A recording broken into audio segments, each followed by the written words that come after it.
Welcome to episode number 20 on the My Story podcast.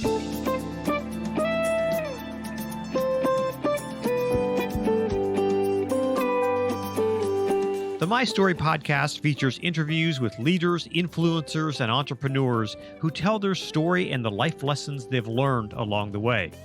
Hi, I'm Conrad, your host for the show.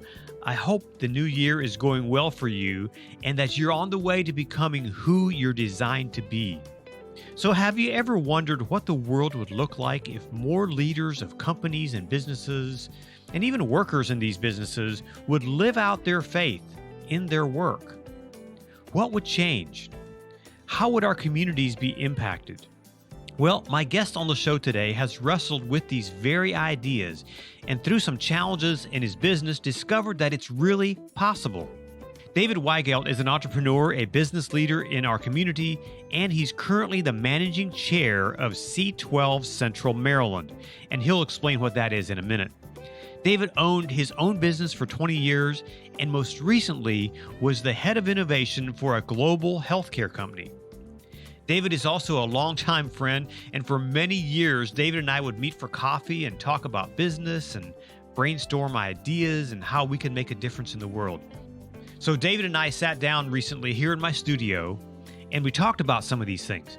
So here's my interview with David Weigelt.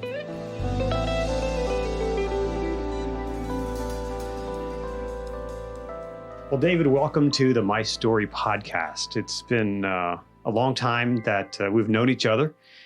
And where did we meet originally? Did we meet at FCF Church? Yeah, I think Frederick Christian Fellowship was where I think your company was contracted to redesign our logo or something. Yeah, that's right. And help with some marketing. Yeah. And we fell in love and ended up staying there. And you were employed there at the time. Yeah, I was on there doing their marketing and video, and I had so many hats. I remember thinking I'd never seen anything like it from a production quality standpoint. Yeah. You did a great job there. Well, thank you. Well, it's kind of interesting that we've kind of come full circle now, and we're both in new places in our lives, and you especially. And so I want to kind of dive in. So tell me, who you are, what do you do, and then we'll talk about where you got your start. Yeah, absolutely. Well, thank you, Conrad. I appreciate you having me here. It feels so natural. Going back to our days of Saturday morning coffee shop talks. I remember those. So this is about as comfortable a conversation and podcast as I think I could have with someone. So I appreciate that. Yeah. So my name's David Weigelt. I currently serving as the chairman of C12 Maryland, which I imagine we'll talk about. Personally, I've been married for 24 years to Stephanie, as you know, who is a dance teacher here at a magnet program in Frederick County in Maryland. Quite talented dance instructor as well.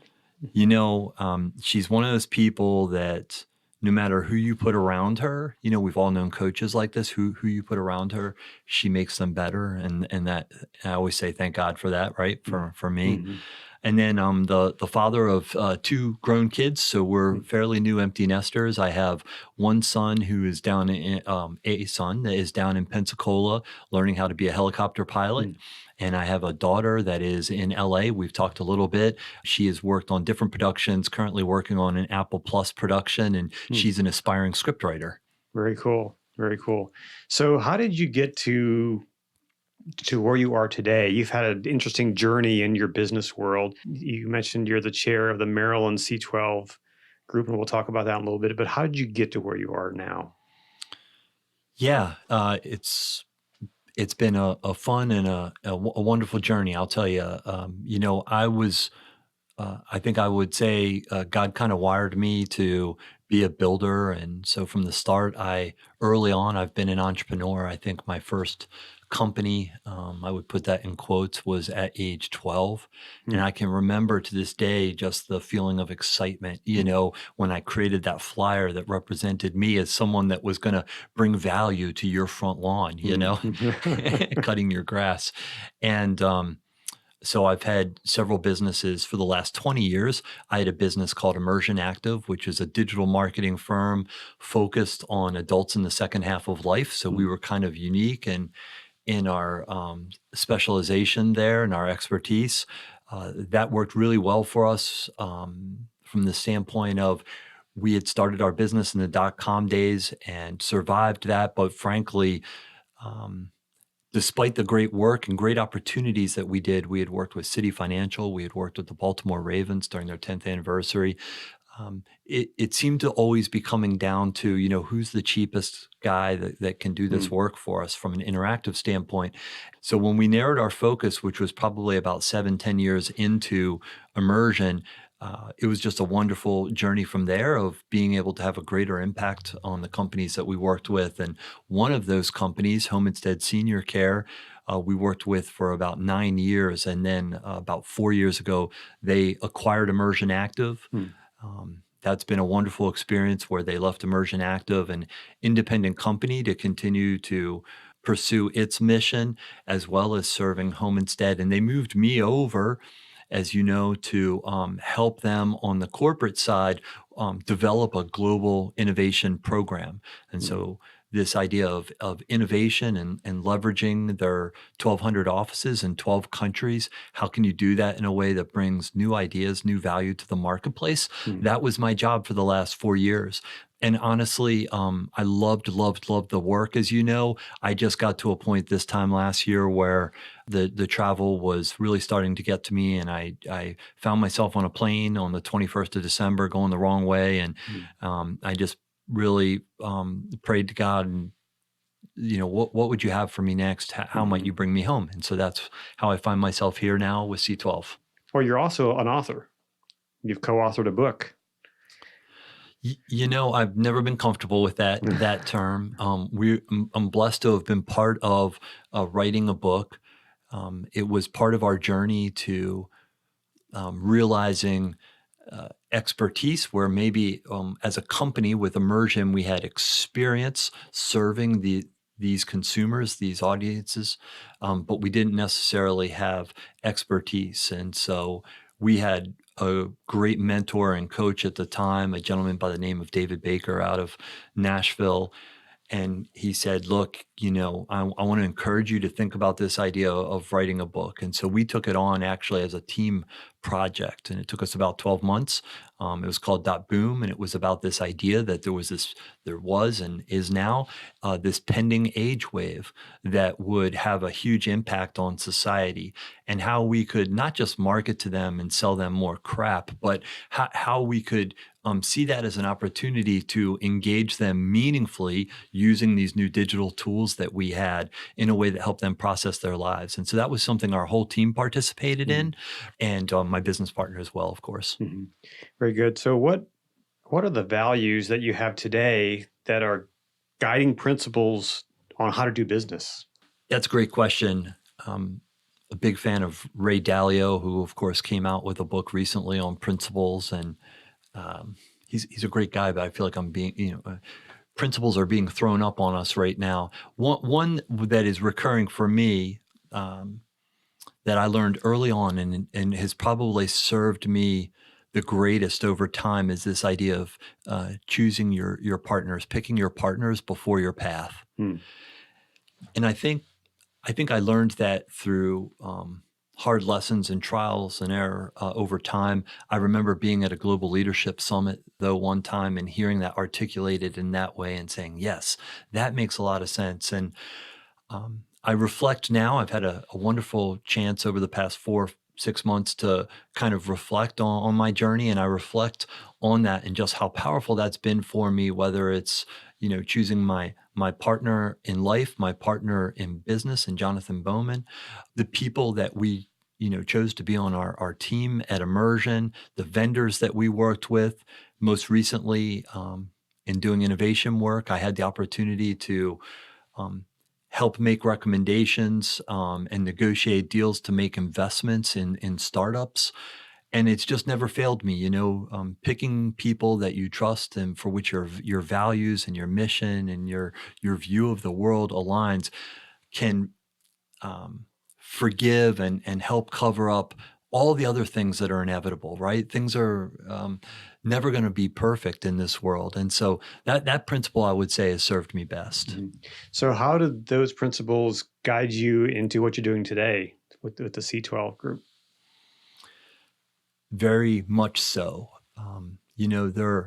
There are different peer advisory groups out there, both secular and faith-based, and some of them are really strong. The concept, the idea is a really powerful one, and has been around for about 60 years. And so when I felt like God was calling me to kind of this new role of coming home and walking with local business leaders in Maryland, I really felt strongly that I needed to do my due diligence. So I actually went through the vetting process with three different groups, one secular and two that were faith-based. I quickly determined that the faith component was really important to me and where God was calling me right now. Uh, but, interesting story. As I started to think about C12, it was actually a competitor of C12's that said to me, I always thought you would make a really good chair. So I was a C12 member for 7 years, as you know, as a business owner. Actually drove to Philly, from Mm. Frederick to Philly for 3 years. And then finally we got a group here in Maryland. And this gentleman said, I always thought you'd be a good chair from day one when C12 came to Maryland. And at the time, he was interested in maybe having me join him. And it was probably my second or third business trip into 2019. And I found myself in Atlanta. And by chance, C12 was having their conference there that weekend. And I called Steph and I said, I just don't feel like this is a coincidence and I need to stay here. And that weekend, I reconnected with my my former chair from Philly. And God just really spoke to me that this is where I want you with this group of men and women. There are with me now 105 C12 chairs in 4 countries, Mm. and that idea of being a part of something bigger. But I also, in the case of C12, really took a look at their leadership. So they had some new leadership in the past 3-4 years, and one of the things I have learned in making investments in other companies and people is to really look at those teams and to look at the plans that they mapped out, maybe 2, 3, 4 years back, and look at the trajectory that they're on. Do they have momentum? Do I see evidence of them leading through those goals? Everything doesn't have to be a win, but do I see them doing the things that they said that they were going to do, and plotting a course and bringing leadership to the table that's bold, but that they're also acting on. So that was a big factor for me in terms of choosing C12. As a matter of fact, their new leader has a mantra that really connected with me, and it's this idea of results matter. And I personally believe that I may get negative feedback on this, but I personally believe that in business, when it comes to business, and I'm going to say filmmaking too, Conrad, not including you, there's a lot of what I would classify as Christian mediocrity. Mm. And so this, what really attracted me about C12 is this idea that, hey, it's not just about this touchy-feely, squishy coming together and talking spiritually and religiously about things. It's about, hey, God's given us this wonderful opportunity with these businesses that we're stewards of. And what are we going to do with that? What are we going to do with that from a financial standpoint, from a people standpoint, from a mission standpoint? And so that is extremely energizing to me. Mm. So a little semantics. What does C12 mean or stand for? So C12 was founded 27 years ago by a gentleman named Buck Jacobs, and he was a pretty hardcore businessman. He'd been in the chemical business, and he joined what was called Tech. I think it was Tech Group back in the day. So this is 27 years ago. It's now known as Vistage. And so he unapologetically says, hey, I just had this thought that if you could combine this idea of peer advisory groups where CEOs, non-competing, come together, and have this iron sharpens iron model, but add the biblical principles to it, that you would have a real winner there. And so that's where the idea came from. Originally, I think it sounds like most kind of business ideas, you and I have had more than a few of these conversations. You get on a roll and you're scribbling stuff down on a napkin. And so the story, as I understand it, is they scribbled down, well, it's about these small groups and small group intimacy, and it's Christian. So let's call it the Christian 12. So that was the idea. And someone else said, that's way too long. So they truncated it to C12, and it's been that ever since. Very cool. So what do you see happening in business with the people who join, say, your table in the next few years? What will happen to their businesses potentially? Yeah, right. It's a great question. I think I would start by saying that having been in a few groups, this idea of peer advisory groups is a really, really strong one that I wish I had become aware of much earlier in my career. But like a lot of things in life, most things in life, you get out of it what you put into it, right? And so as I think about my job in building these tables, as we refer to them sometimes, these boards, I think, first off, I have a responsibility in kind of curating those tables. And I have three criteria, three things I'm really looking for. The first is a growth mindset. I think that that's really important, that these people come hungry to grow and make the most of what God's given them. The second one that is incredibly important, and that I learned from a previous mentor, is the willingness to be vulnerable. So I've been in groups where guys come for months and they talk about nothing but the good things they have going on in their life. This is literally a experience I had. And probably 6 months into his journey, we find out that he was not being true to his wife.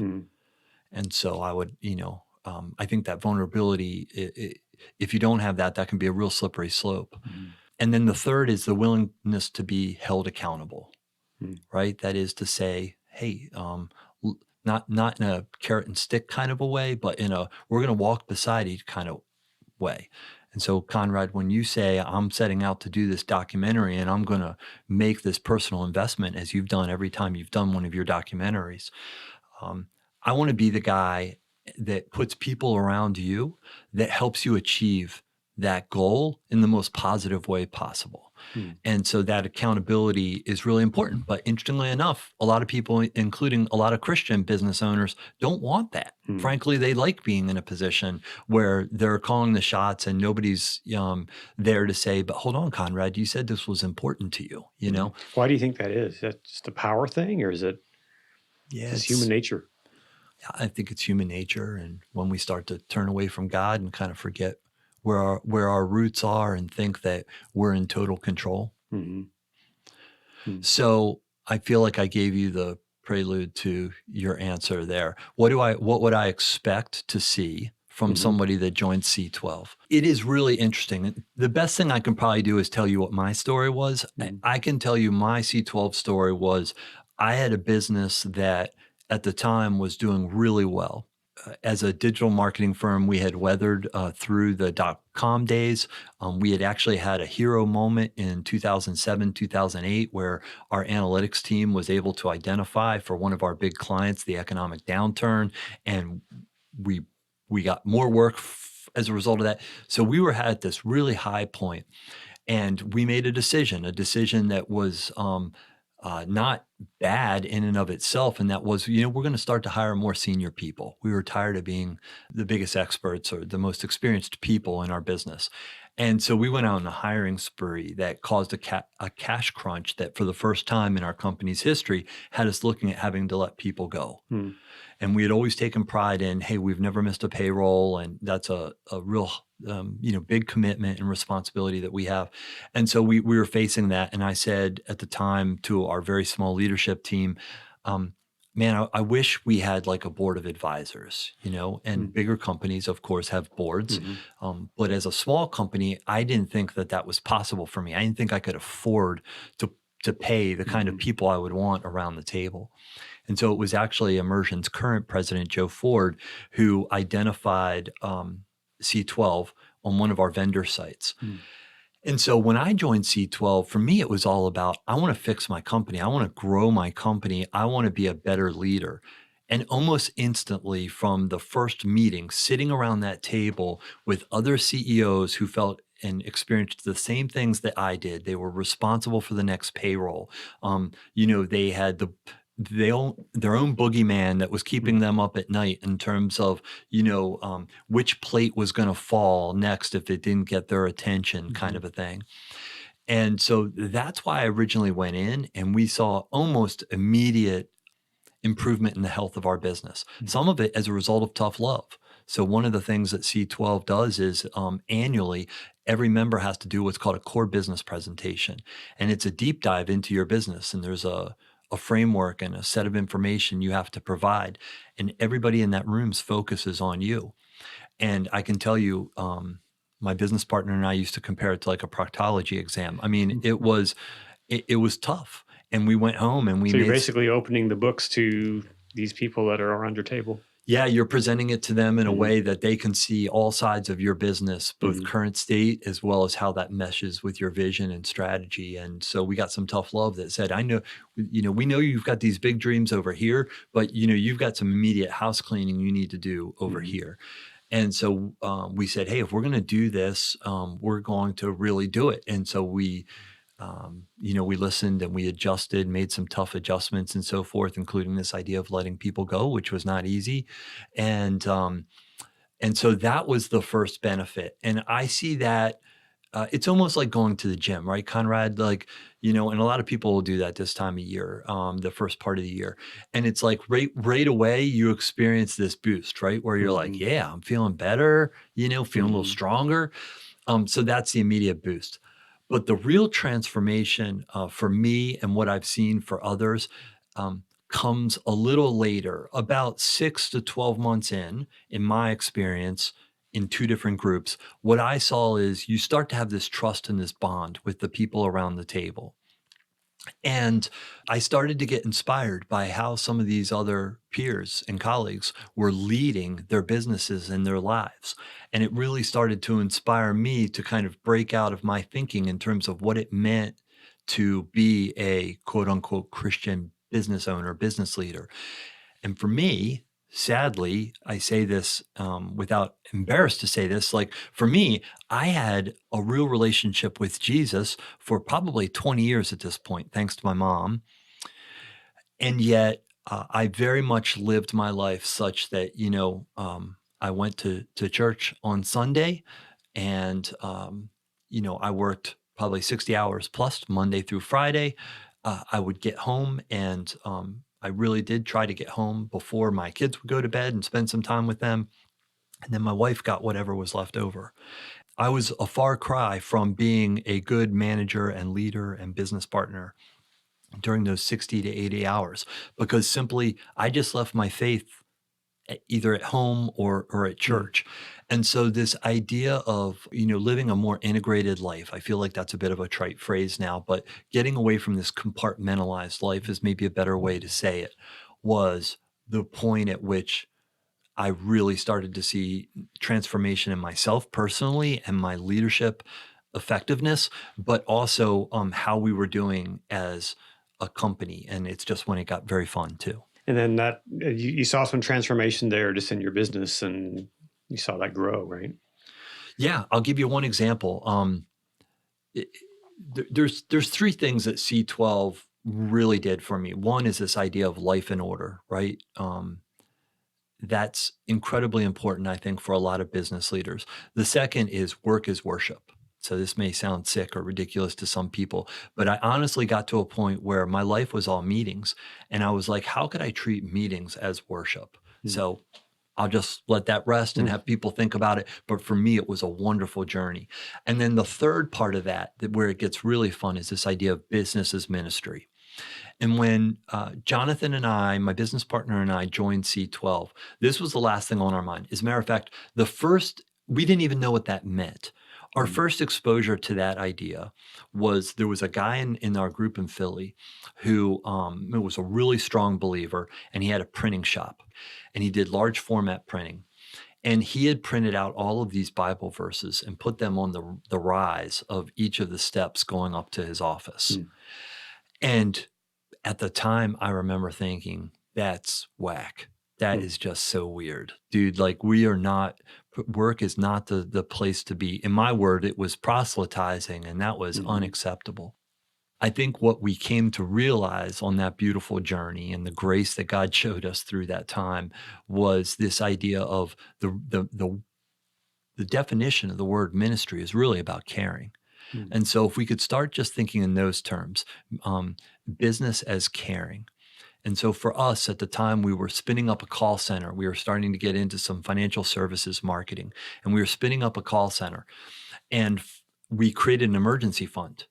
And we had no idea how this might be used, but we knew that everybody, ran into financial, bumps in the road from time to time. And about probably 2 or 3 months into opening up this new call center, we had an employee that was driving from West Virginia, and she had a car issue. And she came in one day and she was just crying. And one of our members of our leadership team came to us and said, "Hey, I think we have our first candidate to use the emergency fund with." And so we met with this lady who was a great employee, and she showed us a picture of her front yard where she had 3 cars. This was the 3rd car that had now broken down. And the cycle she was in was she would buy the cheapest car she could afford, the car she could afford. Then something would happen that she couldn't repair. And so it was just as easy to buy another car and so forth. And so she was in this loop, and she was an hourly employee. So if she didn't work, she didn't get paid. When we told her that, at Immersion, we had this emergency fund, and I think at the time we had funded it to $2,500 or $5,000, and that we would be happy as transmission, as I recall, we would be happy to help her fix that. She explained to us the car's probably not worth that. She started to cry instantly. This was a grant, so this wasn't a loan. She couldn't believe it. But the really God part of this story is we never had to spend a dime of that emergency fund. And yet it was so transformative for our culture, because the point at which both our leadership team and our employees knew that this was the kind of company that we were, no strings attached, that we would help them if they were in a time of need like that, things just started happening. And in this case, as an example, we found out that right up the street from our office, there was a nonprofit we had never heard of before called Second Chance Garage.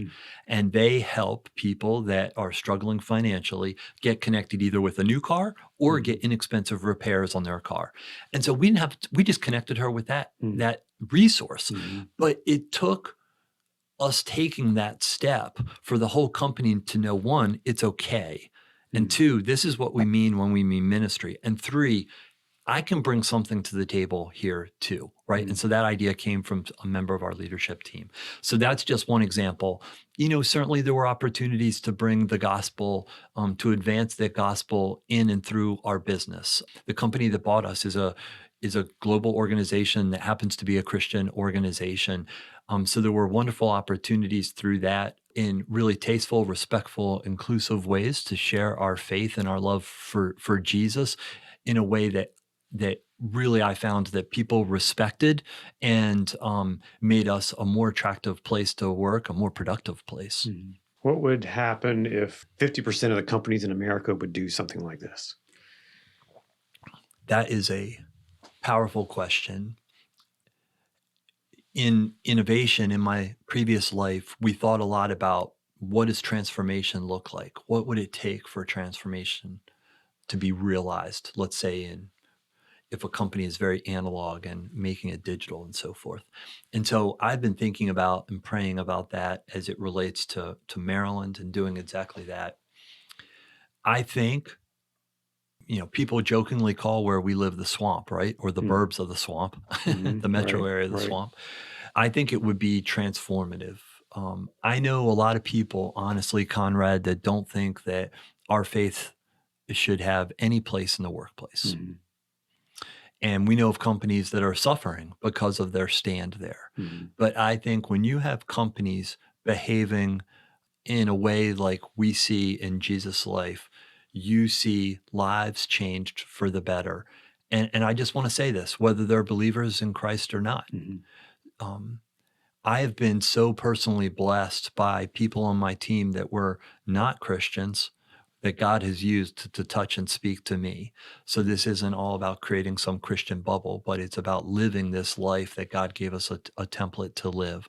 And so in the Maryland area, in my kind of area of stewardship, I think about the 270 corridor, and what if we could have 20 businesses, 20% of the Christian CEOs in our area? That would be about 120 CEOs up and down 270. They say the average small to medium business touches about 5,000 people.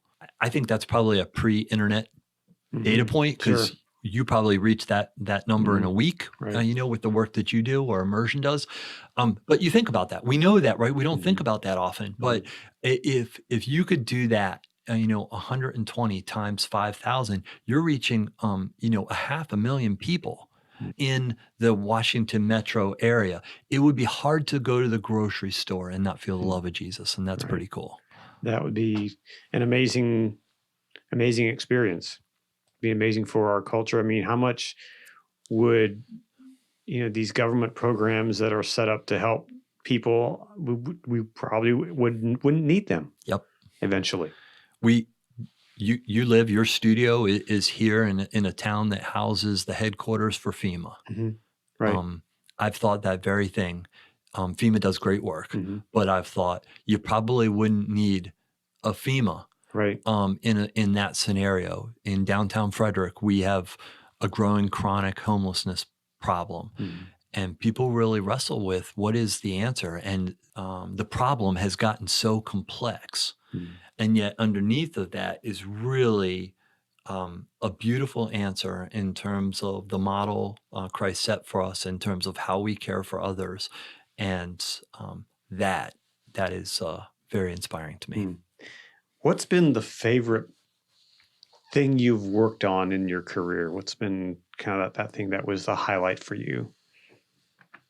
I would have to say, in my most recent position as head of innovation for Home Instead, we had the wonderful opportunity to bring technology to the front line of the business, is the way we would describe it. Basically, we had custom made hardware and software that we could place into the homes of seniors that we were serving, that really powerfully connected them in a very secure and trustworthy manner with their loved ones. And that was a real blessing to see.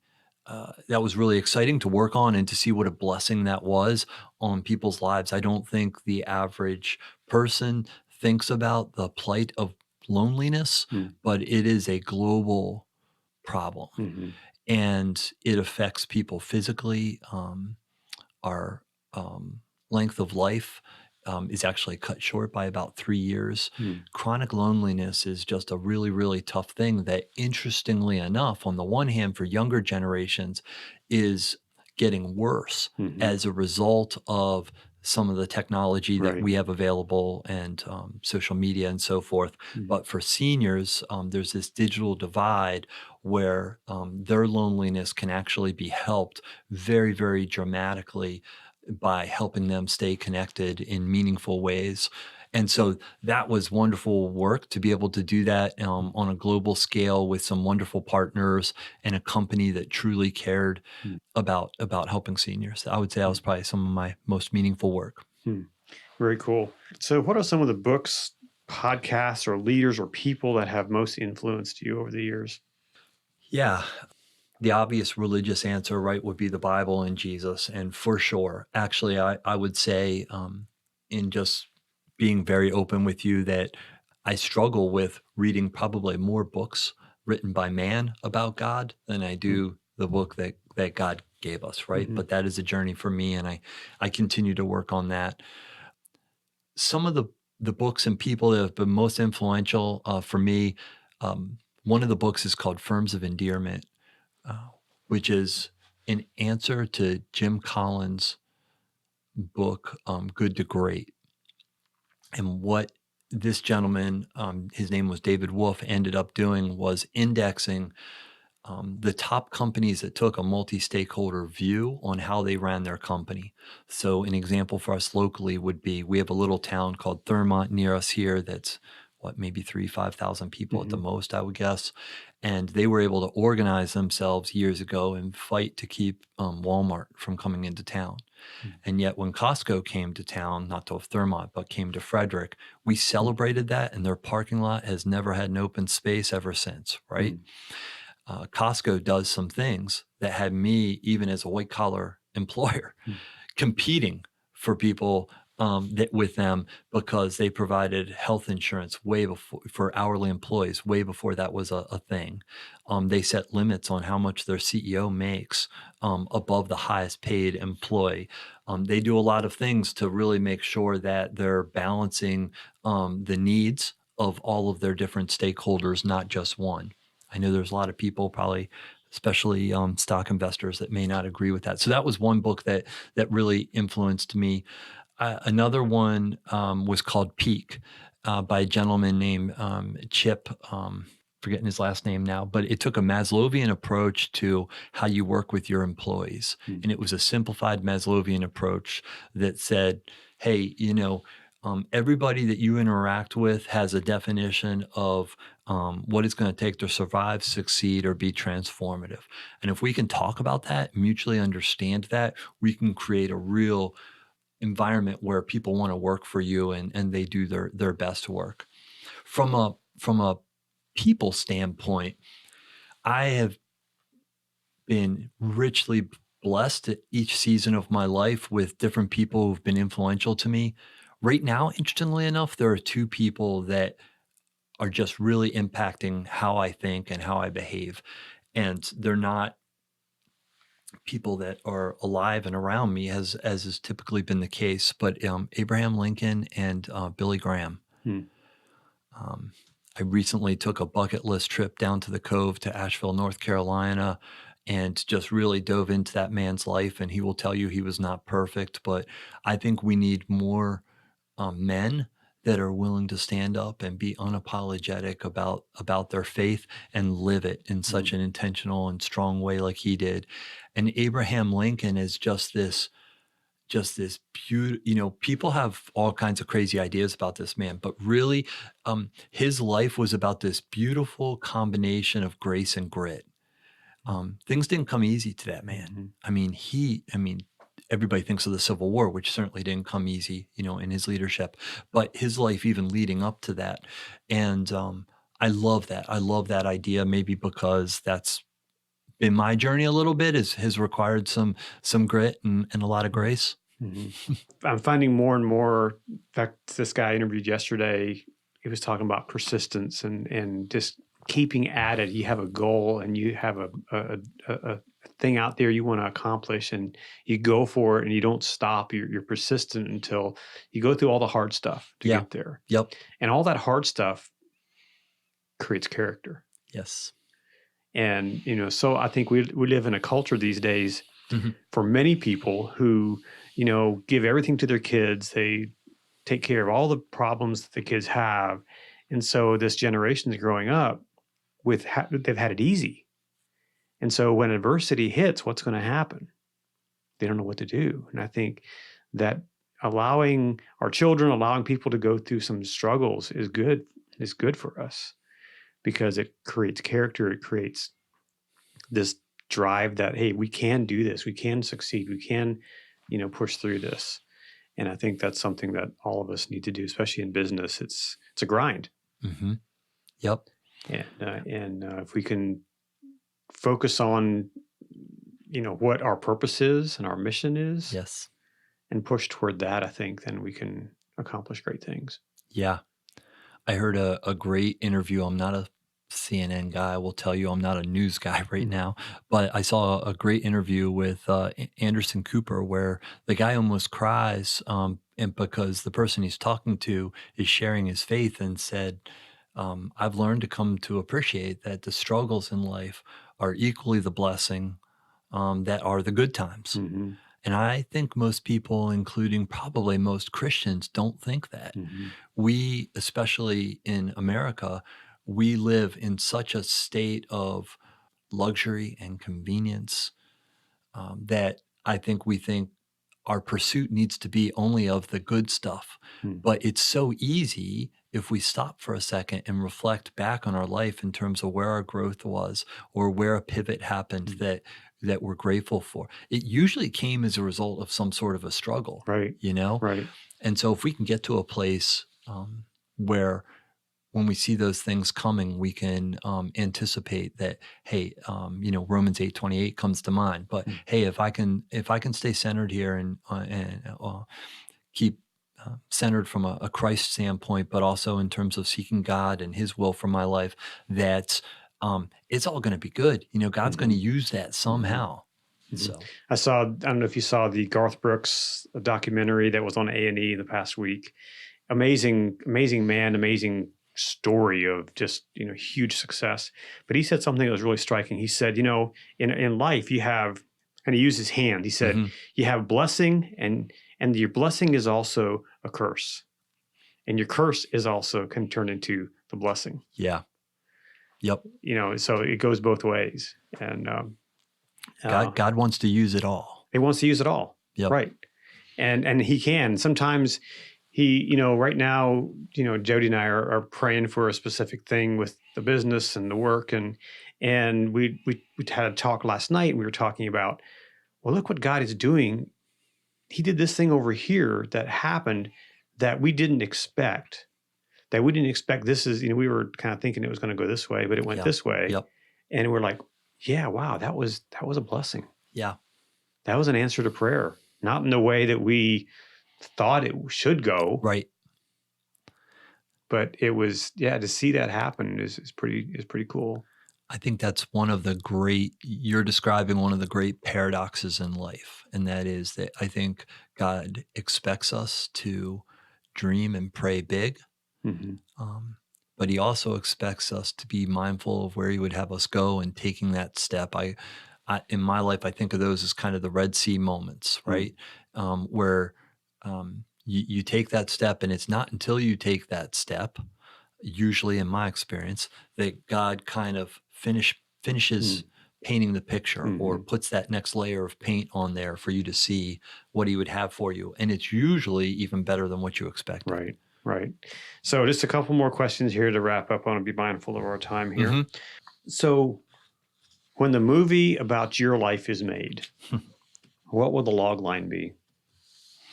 Yeah, well, I want to confess, as someone my daughter would tell you knows very little about movies and messes up just about every reference that I try to throw out there. I didn't know what a log line was. So, I read one on Wikipedia. It was a brilliant one from Charles Schultz for one of the Peanuts. So I think I know what it is now. But I feel so unworthy to offer this up because, man, just the thought of a movie about me or whatever is not comfortable. But I think about a story where a faithful lady gave her son the name of a king. And through a lot of trial and error and mistakes, experiences just a wonderful adventure with Jesus. And I'm not sure if this needs to be one sentence, but my last sentence would be, but God. That's probably the coolest one I've heard yet from people I've talked to. So it gives me kind of chills to think about. It's a wonderful thing, but that's literally what I think is, I'm on this adventure with Jesus, and despite myself, and thanks to God and His grace, it is just wonderful. So if anyone's listening and they're interested in the C12, how can they get in touch with you? So 2 ways I would offer up. This is a very personal thing, I realize. So if someone is maybe a little interested, but not a lot interested, they're welcome to visit my website, which is c12maryland.com. So that's c12maryland.com. Very easy. Has some good videos and content on there that tell a little bit about my story, but also about C12 and the curriculum and this idea of peer advisory groups and a couple of case studies and so forth. And then I'm happy to give out my cell phone number as well. So people call me all the time, 301-471-0373. And, I take each of those, every conversation that I have with someone as however God wants to use me in those conversations, even if it's just to pray for a business leader. I know many times that can be pretty lonely. So I just want your listeners to know it doesn't have to be just about C12. Well, David, it's been a real pleasure to have you on the program, and thank you for being a friend and just being an encouragement to me so many times. And I just really appreciate your friendship, and glad that we could get together and do this recording. Yeah. Well, thank you for having me on your show, and thanks for being a light in this world. Absolutely. David, thanks so much for taking time to meet and to talk and to share your story. I'm really looking forward to hearing more about C12 Central Maryland and how the companies you're working with will change our community for the better. Next week on the My Story podcast, I have the privilege of having Margie Pizarro. She's an attorney in South Carolina and the author of How I Got From There to Here. She tells us her story about growing up in poverty in South Carolina's Low Country and how the challenges she faced as a young black girl in the South really helped shape who she has become today. So be sure to tune in next week for her amazing story. And hey, if you enjoy these podcasts and think that more people should listen, I would heartily agree. So why don't you give me a review on Apple Podcasts? That helps spread the word. Then share this episode with a friend, and you can post it through a text message or an email or even through a Facebook post. And be sure to follow me on Twitter, Instagram, and on Facebook so you don't miss an episode. The music on today's show is from my friend Drew Davidson. You can get all of his music on iTunes or Spotify or at drewdavidson.com. Last, be sure to subscribe to the show so you won't miss an episode. And if you have an idea for an interview you'd like to hear, send me a message and I'll see what we can do. Thanks so much for listening. I'll talk to you again next week on the My Story podcast.